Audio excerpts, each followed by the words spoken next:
You are listening to the Mary Jane Society podcast, where you will meet entrepreneurs, cultivators, scientists, doctors, and inventors in the cannabis industry. I'm your host, Pam Schmiel, marketer and publicist in the cannabis industry. PHCANN International is one of a handful of European vertically integrated cannabis companies leading the way in establishing a trusted medical-first cannabis market. Last year, they partnered with Mike Tyson 2.0 to launch his products into the EU medical market. Today, our guest is Sasho Stephanoski, CEO of PHCANN. We talked about the European cannabis landscape and PHCANN's partnership with Mike Tyson. Let's welcome Sasho Stephanoski. If you could give us just an overview of the company and then your role there, and then we can get into all the questions. Okay, thank you very much for this opportunity. PHCANN International is a European-based company, Netherlands. The headquarters is in Amsterdam. We have companies across Europe in several countries. The production facility is located in Macedonia. It's state-of-the-art, cutting-edge production facility with the biggest capacity in Europe. We have production capacity up to 15 tons of dry cannabis flower. We have a wholesale and production company in Poland as well, PHCANN Polska. We have company in Germany, PHCANN Deutschland. We have company in Croatia. And we recently established company in Ukraine because Ukraine is our next focus in treatment of the patients in need, especially PTSD patients with medical cannabis preparations.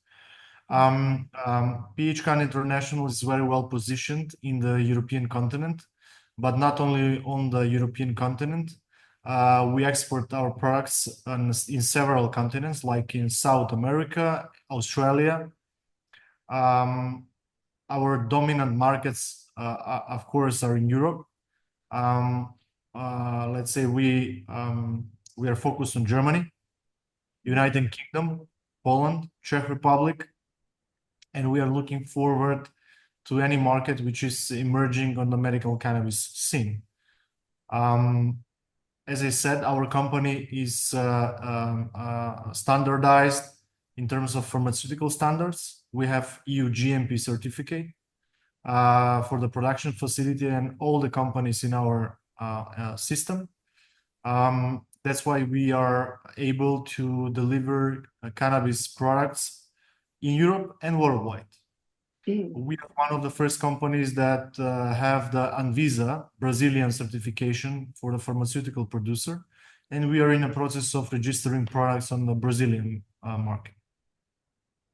We also have in possession CUMS, Control Union Certificate, published by the Israeli authorities. So basically, we have all the certification needed to operate our business worldwide. Yes, that's about the certification, but the foundation of our company and one of the strongest points is our human personnel engaged in the company and in companies in general. We tried this years to engage into the business setup, top of the tops in every country that we operate, and we are embracing all the quality personnel, especially from the pharmaceutical industry, trying to join to the cannabis industry and help us building a great foundation for the cannabis industry, especially in Europe. So my name is Sasho Stephanoski. I'm Group CEO of PHCANN International. As I said, I have many years of experience, diversified portfolio. Before joining into the cannabis industry 7 years ago, I was involved in the pharmaceutical industry, in the health sector as well. I was leading one of the biggest health insurance funds in my country, which gave me significant experience leading PHCANN International in growth in Europe and worldwide. Wow, that's interesting. So I just want to touch on a point you were just saying that you're building relationships in these different countries with like the pharmaceutical or people outside the industry. In the United States, they're not quite ready yet, but are, given the regulations, but also in Europe and the world, it's very restricted as well. What are you seeing in response to pharmaceutical companies or other companies that want to get into the cannabis industry around the world? Basically, we see our company at the forefront of breaking the stereotypes and closing the gap between conservative pharma industry and the cannabis industry.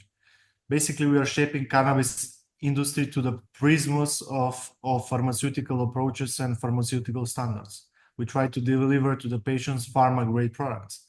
And we are trying to bridge the gap between patient and consumer, between pharmaceutical and lifestyle. And we are doing well because as we work with the state officials, as we work with the medical doctors, as we work with pharmacists, as we work with distribution channels in Europe and worldwide, step by step, we are bringing the cannabis industry closer to their system, to their ecosystem, and we try to have, let's say, sustainable business, and not only business, but sustainable relationship. Doesn't matter it's a doctor, it's a patient, it's a distributing chain, or a government official. I imagine that a lot of their hesitation is based on, having more medical evidence about the efficacy of, cannabis products treating medical conditions. Is that pretty much what they're looking for? I mean, in addition to, regulations being more favorable? So Europe is a highly complicated, very complicated ecosystem, let's say, because as well as the United States, it consists of multiple states which are doing the European Union. Regarding cannabis, there are several issues. First of all, cannabis was stigmatized for decades. And the countries were looking at cannabis until, I don't know, 5 or 7 years ago as a problematic product, as a criminal, let's say, a product, and people were seen as outlaws, which were engaged into cannabis. Because at that time there were no regulations and laws in European Union. Even now, it's a highly diversified situation where there is no harmonized approach. So every country does their own regulation, which are national, doesn't reflect the European Union regulation. More or less like in the United States, it can be legal on the state level, but on the federal level, it's still not regulated. So we are trying to advocate. We are trying to share our view on the medical cannabis, the benefits, and also the business aspects to the governments as well, and how we can tackle together the stigmas, how we can break the stigmas, and how we can bring the cannabis to the patients and bring some relief to some of their condition. We never say that we have a medicine or cure for something, but we always say that cannabis can bring a better quality of life, can take the pain away, can help with some neurological disorders, can bring to the patient a human treatment situation where we can affect their day-to-day activities in a good way. Right, right. So the same as what we're experiencing here, I'm sure. Right. Okay. So so you're vertically integrated. Where are your grow operations? So we are vertically integrated company. Our production facility is based in Macedonia. It's a landlocked country in the Balkan Peninsula on the south of European continent. We are right above Greece. We are Greece's northern neighbor. We have the production facility up and running since 2020. This is our second facility. It is really state of the art with cutting edge technology, with a capacity of up to 15 tons of dry cannabis flower. Our production facility possesses all the pharmaceutical standards, including EU GMP standard, which allows us to ship products across the globe. As I mentioned before, it's also our facility is certified, our company is certified with the Anvisa certification, that's Brazilian Agency for Medicine. And we have also Israeli certification from the Israeli authorities. We are a completely indoor facility. Besides the cultivation, we have extraction facility in our company, and also quality control lab. So we are one of the few companies that test the quality control quality aspect of the products and the safety of the products in every stage of our production process. It's worth saying that in our facility we are producing varieties of strains, because we look into R&D, continuous innovation, and trying to offer to the patients across the globe crafted products. Doesn't matter the big capacity we have. We focus on every single bud flower individually, because we do hand trimming. We don't use any machine into the trimming process. We are crafting the product to match the premium criteria and to be a premium product. In terms of how we ship products, we have varieties of opportunities. So we ship either in 10 grams jars or aluminum foil up to 100 grams in the markets. We sell the products in pharmacies, because in Europe it's very specific situation. All the products are being sold in pharmacies. So it has to be a prescription of a doctor, and then the patient goes to the particular pharmacy, and then he is served with the particular product. This also refers to the extracts. As I said, we have an extraction facility as well, also fully certified. We have registration of our extracts also across Europe and the markets that we operate. We have a significant portfolio of extracts, 15 plus formulations. Yes, we operate more or less on the same markets as for the flowers. So, but as I said, I mean, how we see PHCANN, I'll try to explain in more comprehensive way. PHCANN International, we see as a European and soon a global leader in the cannabis industry, because we have a big plans. We are headquartered in Amsterdam, and the cutting edge production facility is located in Macedonia.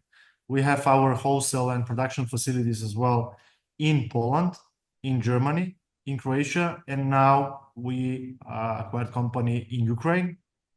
Our mission is to deliver high quality, sustainable, and innovative cannabis solutions that cater to both medical and consumer needs.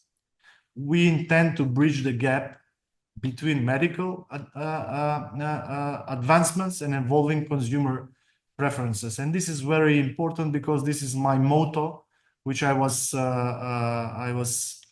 speaking about this in multiple conferences that I was participating during 2024.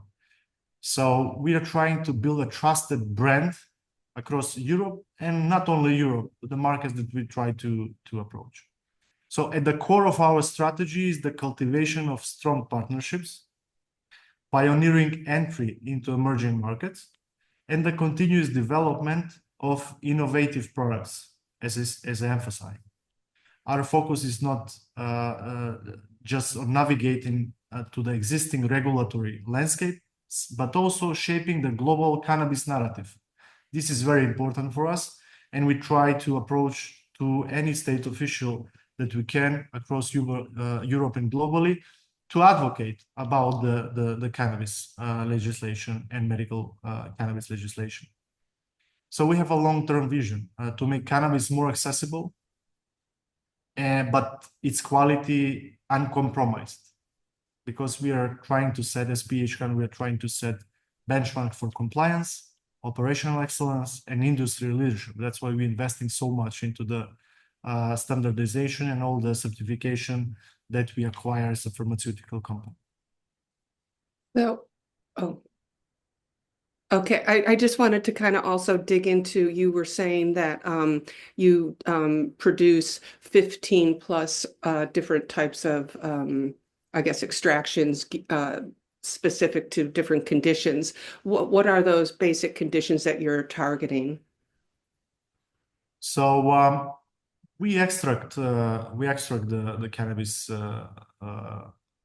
buds into a very pure form of distillate, which we use further for formulation of different formulation THC, CBD, or THC CBD ratios. So our products are focused on pain relief, neurological disorders, child epilepsy, arthritis, sclerosis, PTSD, and a range of other disorders that can be treated with this type of medicine. So we have already registration of these products across Europe.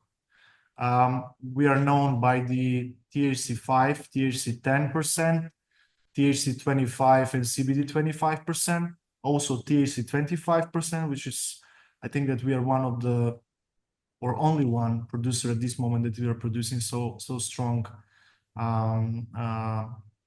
product, THC 25%.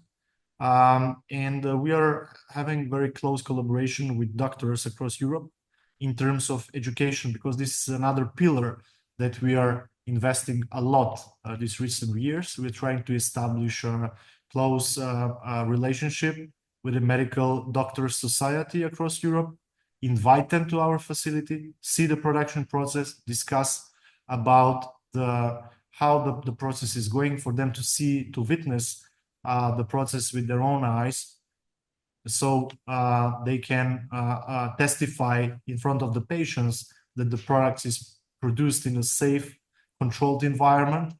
And then we work together with them in terms of the dosing and how the patient will respond. It's very important to say that cannabis is highly personalized medicine. So every patient reacts differently. And we try to monitor how the patients feel about our products. We are open to also patients associations. We try to invite them to the facility to speak, to exchange opinions, etc. Because we are improving with every month, let's say. We are improving all the time, and we are open, we are transparent, we are open, and we try to share our knowledge and also to have a feedback about what we are doing in the markets. Do you have any pilot programs going on for consumer pilot programs on how they respond to different of your products and the different conditions that they have? So at this moment, we're just in a communication with the medical doctors who are, let's say, the most important stakeholders in the process. So we gathered information through the doctors. So as far as the supply chain across Europe, I guess mostly in Europe, since it's developing, where do you see the bottlenecks, if you could, improve efficiency in your company? Because I've heard from talking to other people, say, for instance, one example is the bottleneck in the pharmacies and compounding. They're discovering that a pharmacist, I guess a pharmacist is required to at least oversee the compounding process or to do it themselves, and that they can't physically compound all the products that are coming through. So I don't know if that's being solved or there's other problems. Just curious. Yeah, so when we speak about cannabis in Europe and the production facility, of course, there are many challenges. I mean, the production process itself is it's complicated. First, you need to produce a product which is fulfilling all the criteria written in the European Pharmacopoeia. The COAs published for the products needs to meet all the criteria and to be within specification. Then the logistics. As we discussed, Europe doesn't have harmonized regulations about cannabis. Every country has national regulation. In some country, there is a regulation about medical cannabis. In some, there is not. So the logistic is dependent on that as well.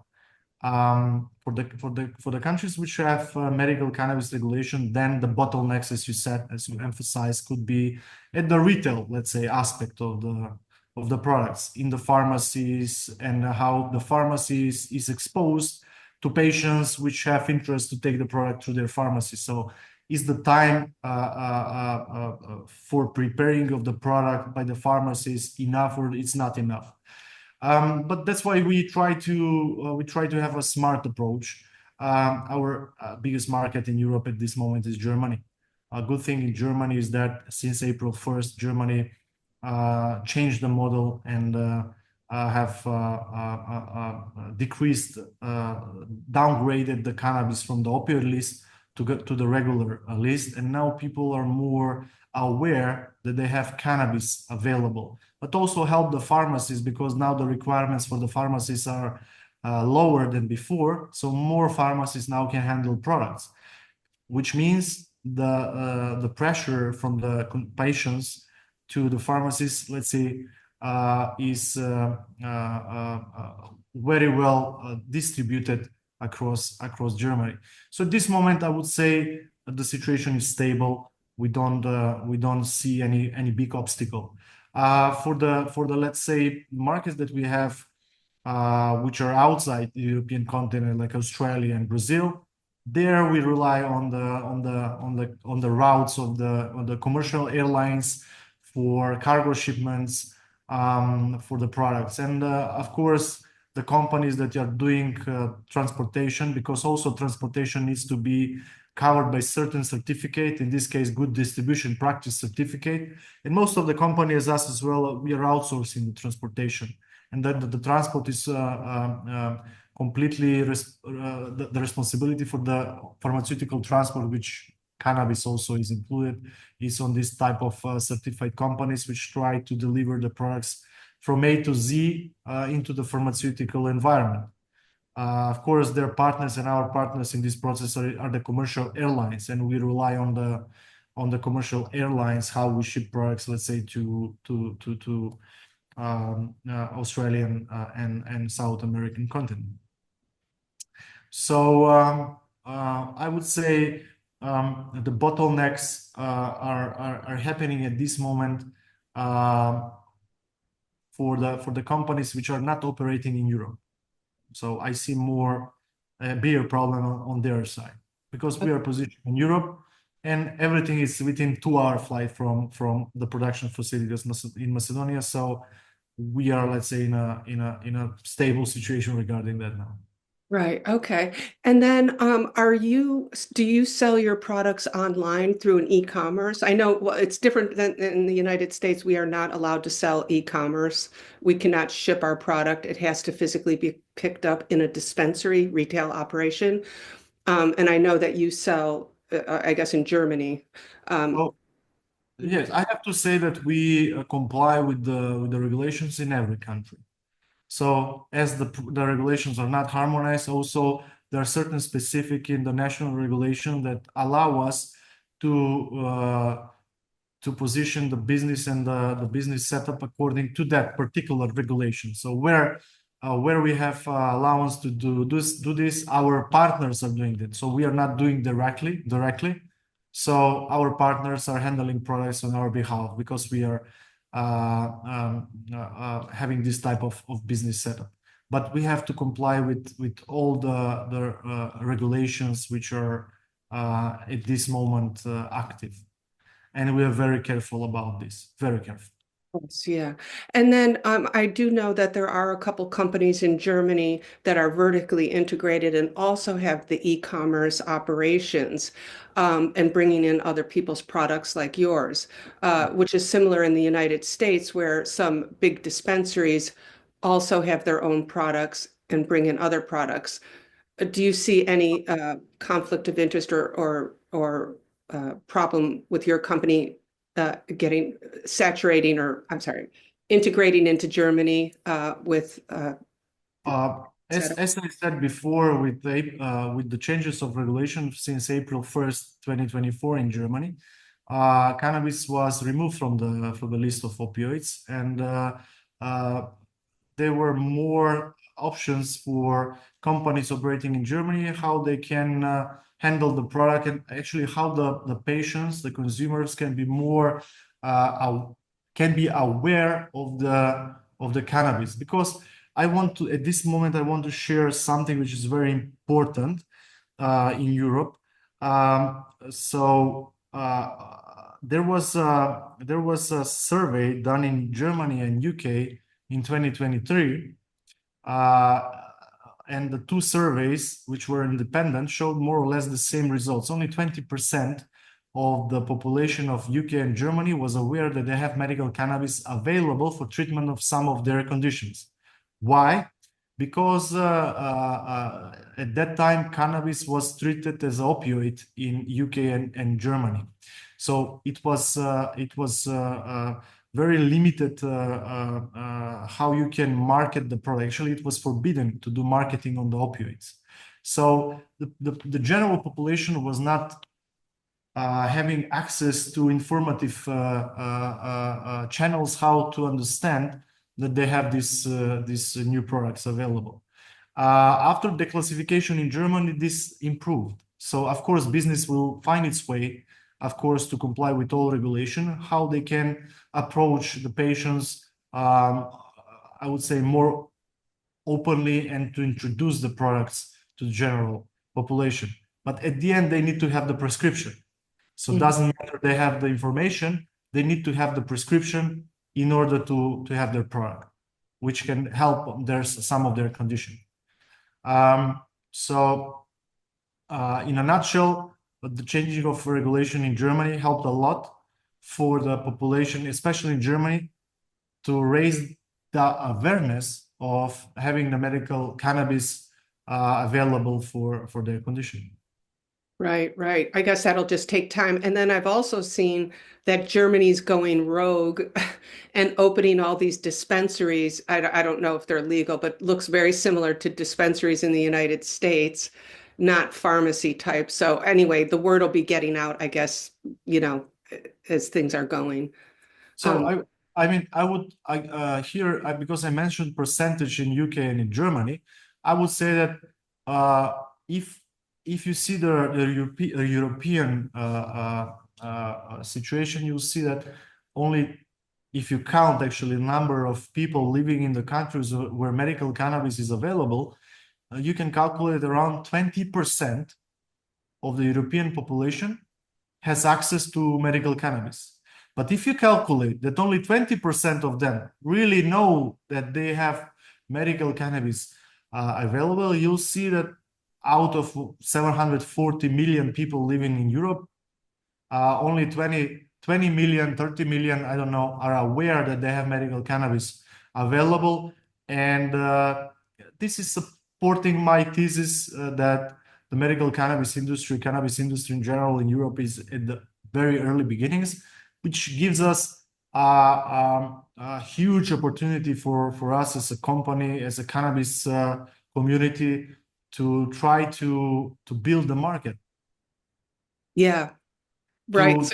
To bring the information to the public, to educate them about the cannabis, to share with them that cannabis can be a pharmaceutical grade product that can be produced in a pharmaceutical environment, that can be distributed to them via distribution pharmaceutical channels, that can be delivered to them by a educated person, and that they really can benefit for their medical condition by having suggestion, prescription, and recommendation of the doses for their condition. So this will be a long process, but for sure we made the first step. Yeah, right. You're first in there. Yeah, absolutely. Germany is now about to launch their retail pilot programs. Do you have any insights on that or comments about that? So how's that going to work? Yeah, so it's very important to say that these programs that Germany started, and Switzerland in some part,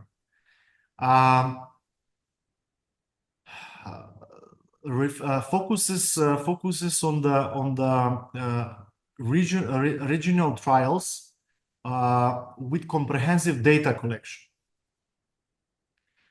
So it's very important to say that with this type of trials, the whole Europe will benefit, because it shifts towards evidence-based policy making. Mm-hmm. So if the trials in Germany and in Switzerland are successful, it will give a certain credibility to the government in Germany, but not only to the government in Germany, Switzerland as well, and all other countries which are thinking to change the regulation for the cannabis, to use this data to shape the policies regarding medical cannabis.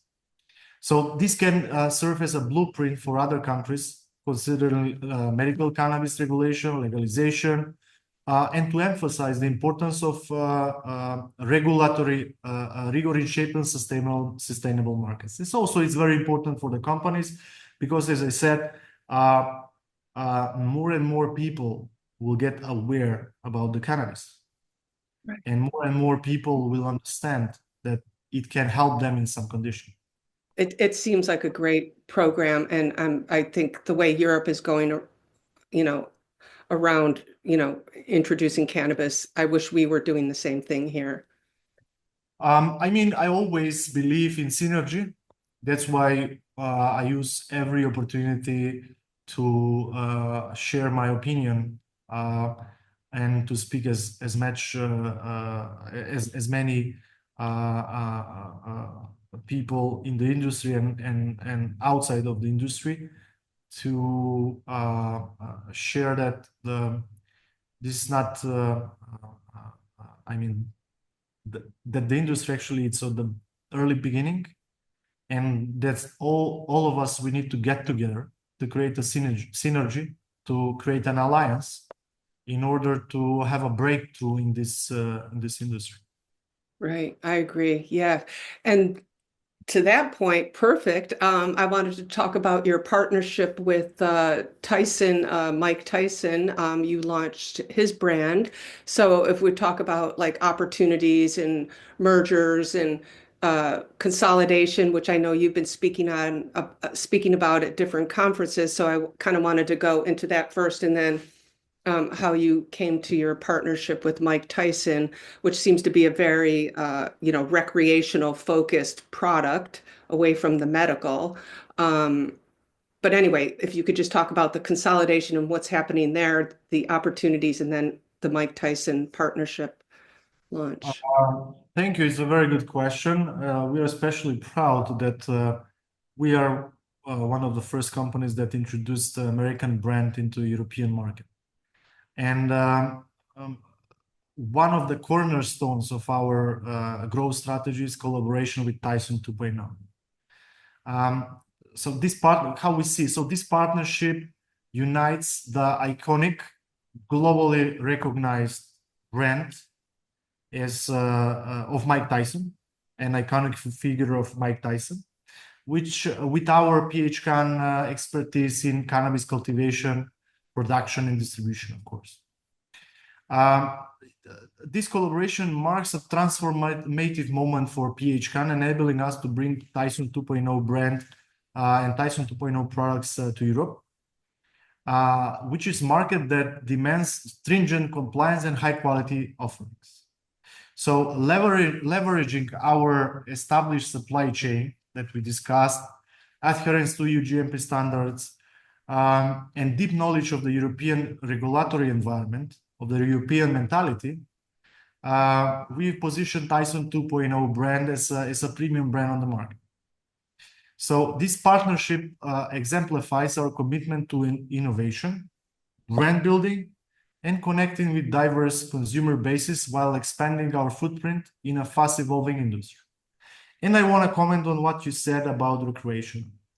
So for us, Tyson 2.0 brand in Europe is not recreational. So it's a pharmaceutical grade medical product that we ship across Europe through a pharmaceutical supply chain, and it's being delivered to the patient via prescription and through pharmacies. But we used Tyson 2.0 brand to bridge the gap between what you said, what is understanding in US for the cannabis, and what is understanding in Europe for the cannabis. So actually, we made a synergy about the brand name and the type of the product, and we implemented cultural resonance on the product in Europe, and yes, we see a great progress, and we are very satisfied how the patients reacts to this brand. Oh, so that's so interesting. So how long has it been in the marketplace there? So we launched the product we announced the products in June, and we did the shipments in July 2024. Okay, so about 6 months almost that it's been in the marketplace, and people know who he is, obviously. So are you getting any data on who, like the demographic of patients who are gravitating towards his brand? So more or less the patients are the same, because we not the same, but the patients that are trying to solve some of their conditions, let's say pain relief, neurological disorders, etc. So we really tried, and we had success in delivering under Tyson 2.0 brand premium crafted products with a very high potency.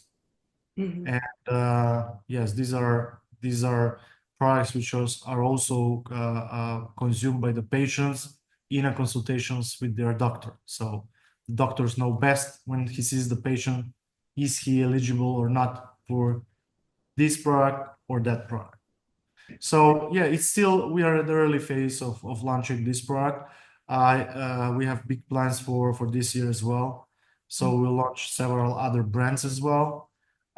So yeah, we need some time, at least 12 months, for us to have a reliable data and to see the demographic, how the patients are reacting to particular product. Maybe some of the products will highlight and push more if there are some products which are not doing well. Of course, we'll discontinue them. We are flexible, so we always try to do our best for the patients, and we try to listen the patient's opinion. And are you gathering data, or are the pharmacies sharing data with you on the demographics and consumer? So yes, we try to work with the pharmacies because this is very important for shaping our future approaches and how we behave on the markets. Yes, we are in discussion, and we have some info sharing with the pharmacies. And then how much, so if you bring on other brands like Tyson 2.0, or what can you tell the brands as far as their ability to market to the consumer? I mean, I'm sure it's pretty restricted. So how are you even getting his name brand out there?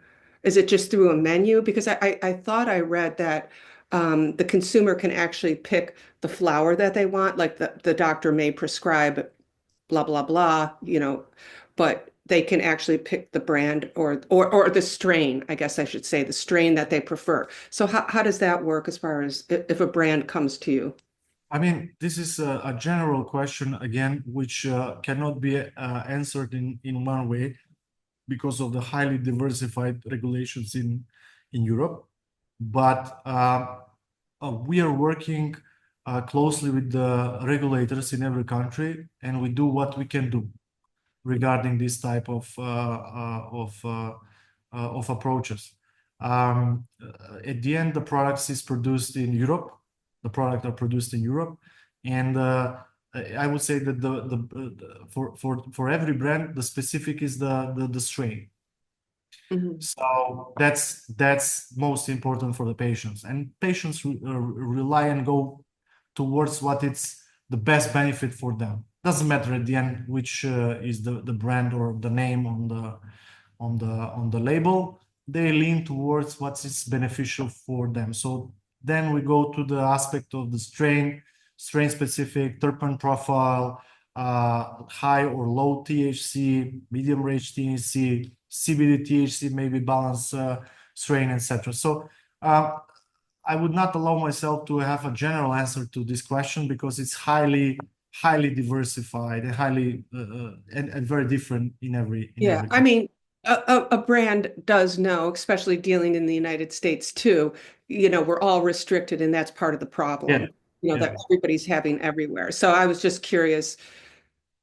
I know it's a challenge, but I was just curious how that works. I mean, this go different. This also reflects why only 20% of the population of in Europe is aware, Yeah, because there's the high restriction what you can do and what is forbidden for you to do. So of yeah. course, we always respect what regulators prescribe in the laws, and we follow with no compromise what we have to follow. So if we're talking about Germany, the German market, and and you might be looking right now for other brands, say in the United States, that you would want to bring over because we have been developing products here. That's something we definitely have been doing, all different types of products. And would the brand have a say in the type of strain? Like, does Mike Tyson, his team say, I want these strains in my product, or how involved are they in strain selection? And are gummies or edibles, are those going to be introduced? Which I don't think they can yet. But what types of products and things like that are In available? general, Germany at this moment is a flower-driven market. Okay. So biggest percent of the products are flowers, Mhm. also extracts, but flowers are dominating. And of course, it's a big competition on the German market. Yeah. It's all world companies are trying to be present on the German market. But you asked me about the Tyson 2.0 team. Of course, they're involved. They're involved into let's say shaping how we approach the market, because we need to rely to their vision and they need to rely to our vision and regulation what's are on place in Europe. So we have very good communication. Of course, communicating is a prerequisite of doing anything, especially in business and in pharmaceutical sector. So we work alongside with them to deliver to the patient what we feel at this moment is we can offer, let's say. Yeah.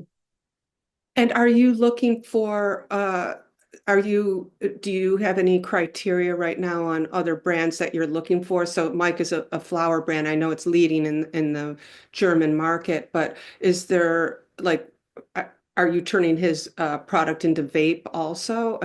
I think that's enough. Is that the second one in line in Germany, or products? So the second line in Germany are extract-based products. Okay. but not vape. Okay. That's not vape. So with all the brands that we have open talks. Of course we focus on the flower because that's the market environment in Europe at this moment. But we are also preparing for the future, and like every company, we have to be innovative and to do R&Ds, which is allowed for us. So we'll be ready to tackle every market when the market is ready for different form of products. But this reflects very important thing. Finally, United States industry and European industry can come together and join forces and can doing some business ventures together in Europe, let's say, and after Europe, of course, Australia and other parts of the world. I see this as a very positive momentum for the industry where we can craft, let's say, US brands, well-known brands, which are on the market in US, and let's say try to replicate them in Europe, and the European patients can, I mean, be part of that culture as well. Doesn't matter they're patients. Okay, so right, that makes sense. So I guess winding down, I feel like we've covered everything. Is there anything else that you want to say to us that? So yeah, I've touched, maybe I covered most of it, but you know, I'm always insisting that we as companies and as industries, we need to emphasize the role of the medical